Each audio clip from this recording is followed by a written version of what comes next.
एक विमान, 134 लोग और 9 साल तक दुनिया को लगा कि वे सब मर चुके हैं। सरकार ने खोज बंद कर दी, लेकिन फिर एक रेडियो कॉल ने पूरी दुनिया को हिला दिया। मेडे, मेडे, हम जिंदा हैं। 27 दिसंबर 1948 की रात दुनिया का सबसे बड़ा यात्री विमान डगलस DC-3 मियामी से फ्लोरिडा के लिए उड़ान भर रहा था। विमान में 125 यात्री और 9 क्रू सदस्य, कुल 134 लोग सवार थे।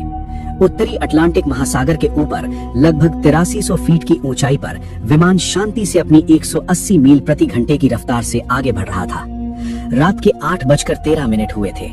कॉकपिट में कैप्टन रॉबर्ट मिलर और उनके को पायलट सब कुछ सामान्य देख रहे थे, लेकिन अचानक San Juan air traffic control यानी ATC के साथ उनका संपर्क कमजोर पड़ने लगा। कैप्टन मिलर ने रिपोर्ट किया कि उन्हें एक मामूली तकनीकी समस्या का सामना करना पड़ रहा है। ये उनकी आखिरी आवाज थी। इसके ठीक 10 सेकंड के अंदर विमान ATC के रडार से हमेशा के लिए गायब हो गया।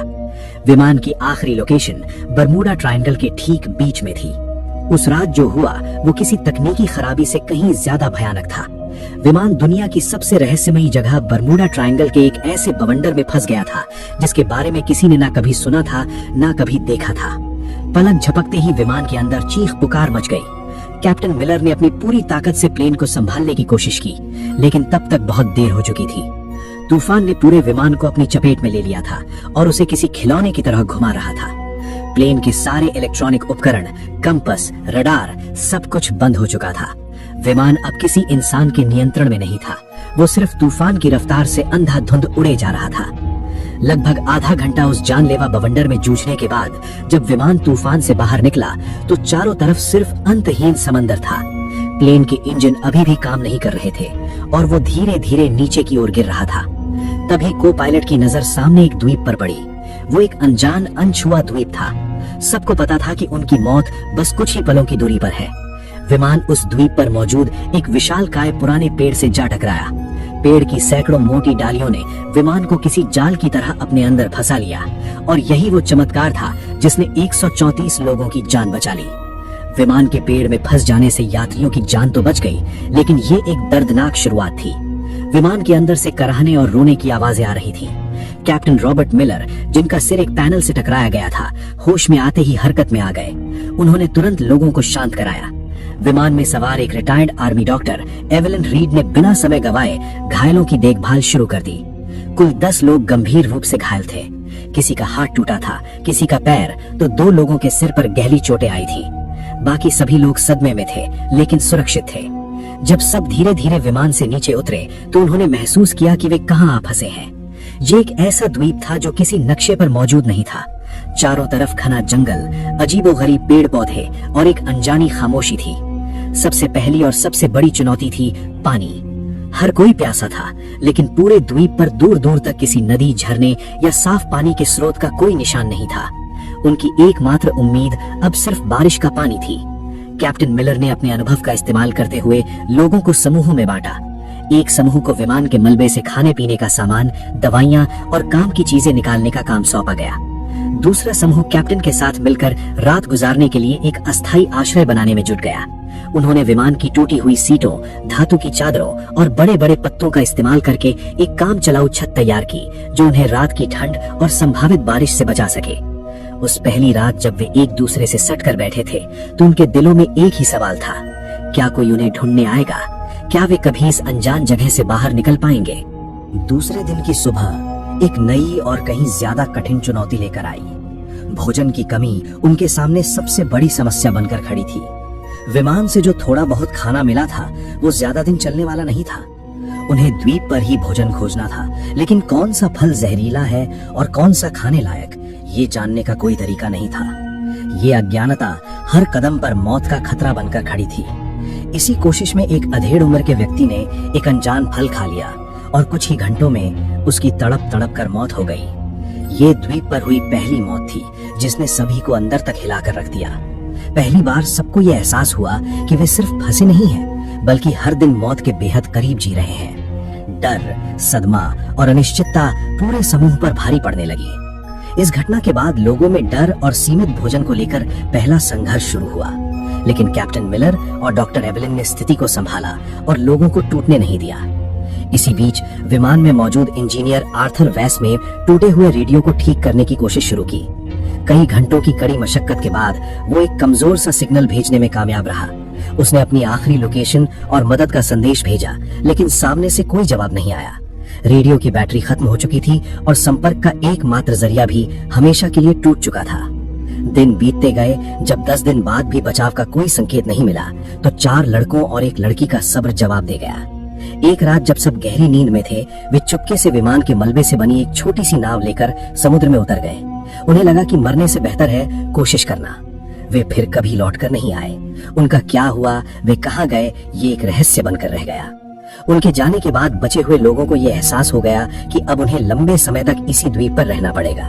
उम्मीद की जगह धीरे धीरे मजबूरी ने ले ली। कैप्टन मिलर ने सभी को इकट्ठा किया और एक स्थायी व्यवस्था बनाने का प्रस्ताव रखा। काम का बंटवारा किया गया। एक टीम रोज जंगल में जाकर भोजन और फल इकट्ठा करती, दूसरी टीम आश्रय को मजबूत बनाने और उसकी मरम्मत का काम संभालती। डॉक्टर एवलिन और कुछ अन्य लोग घायलों और बीमारों की देखभाल में जुट गए। दूसरी ओर अमेरिकी सरकार ने विमान को खोजने के लिए इतिहास का सबसे बड़ा सर्च ऑपरेशन शुरू किया था। अटलांटिक महासागर के चप्पे चप्पे को छान मारा गया, लेकिन विमान का एक टुकड़ा भी नहीं मिला। 1 सप्ताह की लगातार खोज के बाद जब कोई सुराग नहीं मिला, तो ये विशाल अभियान धीरे धीरे ठंडा पड़ गया। इसी बीच द्वीप पर बचे हुए लोगों ने जीने की कला सीखनी शुरू कर दी थी। उन्होंने द्वीप के पत्थरों और विमान की धातु को घिस घिस कर चाकू और भाले जैसे औजार बनाए। सबसे बड़ी चुनौती द्वीप के जंगली सुअर थे, जो झुंड में रहते थे और रात के समय उनके शिविर पर हमला कर देते थे। विमान में मौजूद एक शिकारी ट्रेनर ने लोगों को भाला चलाना और जाल बिछाना सिखाया। कई दिनों की योजना और अभ्यास के बाद उन्होंने अपने पहले जंगली सुअर का शिकार किया। ये एक भयानक लेकिन भावनात्मक क्षण था। शिकार के दौरान 2 लोग घायल हो गए, लेकिन जब वे उस शिकार को लेकर शिविर में लौटे, तो वो सिर्फ भोजन नहीं था, वो उनकी एकता और दृढ़ संकल्प की जीत थी। उन्होंने द्वीप के किनारे टूटे हुए नारियल के तनों से रेत पर बड़े बड़े अक्षरों में हेल्प लिखा, इस उम्मीद में कि शायद कोई गुजरता हुआ जहाज या विमान इसे देख ले। हर दिन वे उसी दिशा में नजरें गड़ाए रहते थे। 6 महीने बीत चुके थे। बाहरी दुनिया के लिए NC-16-002 विमान और उसमें सवार 134 लोग एक अनसुलझी पहेली बन चुके थे। 45 मिलियन खर्च करने के बाद अमेरिकी सरकार ने आधिकारिक तौर पर सर्च ऑपरेशन बंद कर दिया और सभी को लापता घोषित कर दिया।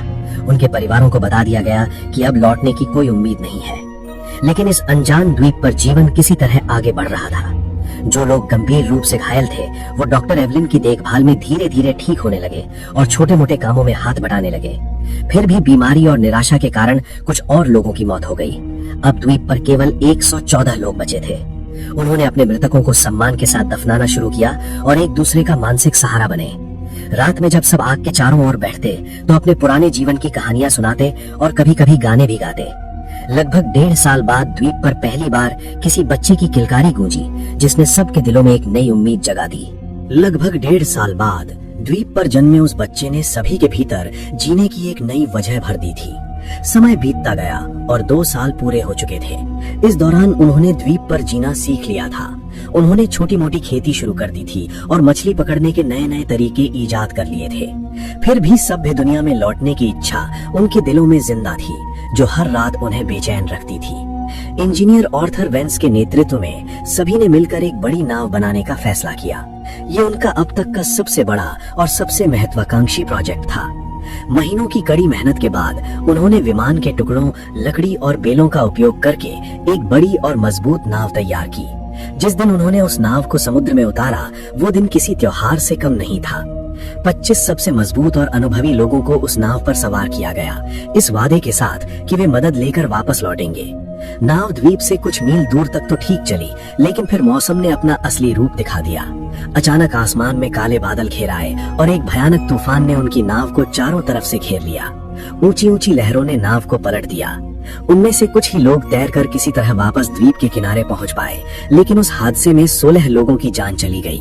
ये द्वीप पर अब तक का सबसे बड़ा झटका था। पहले ही बीमारी और निराशा से 15 लोग मर चुके थे और अब इस हादसे ने 16 और लोगों को उनसे छीन लिया। कुल मिलाकर 31 लोगों की मौत हो चुकी थी और 5 लोग पहले ही भाग चुके थे। अब द्वीप पर केवल 98 लोग बचे थे। इस घटना ने उनके बचने के विश्वास को पूरी तरह चकनाचूर कर दिया। कई लोगों ने मान लिया कि यही द्वीप उनकी कब्र बनेगा और यहाँ से निकलने की हर कोशिश सिर्फ मौत को दावत देना है। लेकिन फिर भी कुछ लोग ऐसे थे जिनके भीतर उम्मीद की आखिरी लौ अभी बुझी नहीं थी। 5 साल गुजर चुके थे। जो बच्चे द्वीप पर पैदा हुए थे उनके लिए यही उनकी पूरी दुनिया थी। उन्होंने कभी कार, बिजली या शहर नहीं देखे थे। बड़े लोग उन्हें अपनी पुरानी दुनिया की कहानियां सुना दे जो उन बच्चों के लिए किसी परी कथा से कम नहीं होती थी।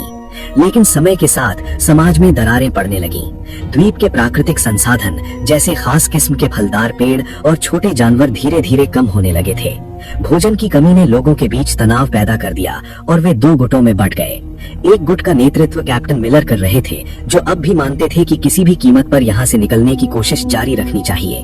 दूसरा गुट एक हताश व्यक्ति के नेतृत्व में था, जिसका मानना था कि यही उनकी नियति है और बाहर निकलने की हर कोशिश सिर्फ मौत लेकर आई है।